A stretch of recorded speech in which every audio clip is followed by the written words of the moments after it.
Je m'appelle Aurélie Troubat, j'ai 34 ans. Je suis adjointe au maire à Viry-Châtillon, aux côtés de Jean-Marie Villain, qui m'a accordé sa confiance depuis 2014. Auparavant à la culture et au mécénat, je suis maintenant à la rénovation urbaine, politique de la ville et aux travaux publics. Bien, on le voit avec la COP26, le réchauffement climatique, l'environnement, c'est plus du tout un sujet annexe, hein, c'est une véritable priorité. Et les élus, à Viry-Châtillon, mais dans toute la France, ont un véritable rôle à jouer. Il faut s'engager. Je pense que les comportements individuels, chacun faisant un petit pas, sont très importants. Mais aujourd'hui, on est obligé, en tant qu'élu, d'amorcer la dynamique. Et à Viry-Châtillon, on a connu des phénomènes climatiques importants comme des inondations à 2 reprises pendant le premier mandat, ce qui nous a interrogés aussi sur le rapport qu'on avait avec notre environnement. On a construit généralement les villes au milieu de terrains, de champs, sans forcément prendre en compte les contraintes environnementales. Et aujourd'hui, on en paye un peu le prix. Donc il y a tout un travail, une réflexion qui est menée à Viry-Châtillon avec Jean-Marie Villain et l'ensemble de l'équipe municipale pour justement faire de ces nuisances, au moins les atténuer, si ce n'est les réduire.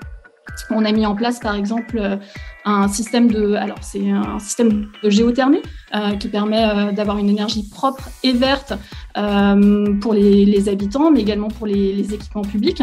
Ça, c'est une source et d'économie pour la ville, mais également, justement, c'est un véritable projet d'économie et de transition écologique. Aujourd'hui, il y a une grosse réflexion qui est menée sur des îlots de fraîcheur dans les cours d'école. Alors, on appelle ça des cours oasis. On en a déjà mené 2 à Viry-Châtillon où on ramène et du végétal, parce qu'aujourd'hui, on a la chance à Viry-Châtillon, contrairement à certaines villes, de ne pas être une ville trop minéralisée.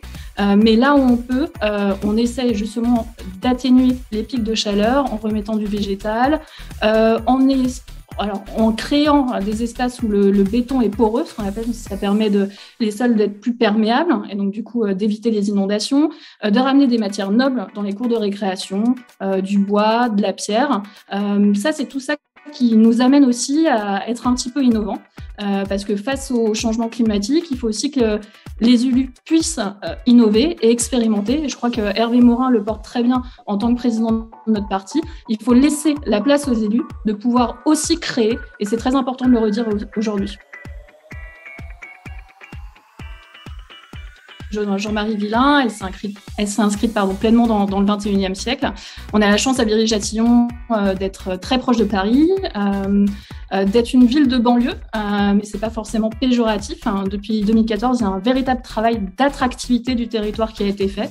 À la politique culturelle, en tout cas, on a initié énormément d'initiatives pour que les gens puissent aller dans les salles à Viry-Châtillon, voir du théâtre. On a également rénové beaucoup d'équipements publics, que ce soit des équipements sportifs ou culturels. On a fait venir un tram qui arrive, qui va relier les 2 pôles économiques importants du territoire de l'Essonne, entre Massy et Évry. On a la chance d'avoir 2 gares, avec une mise en service en 2023. Donc l'objectif, c'est Viry-Châtillon, c'est une ville de banlieue, mais c'est pas une ville dortoir.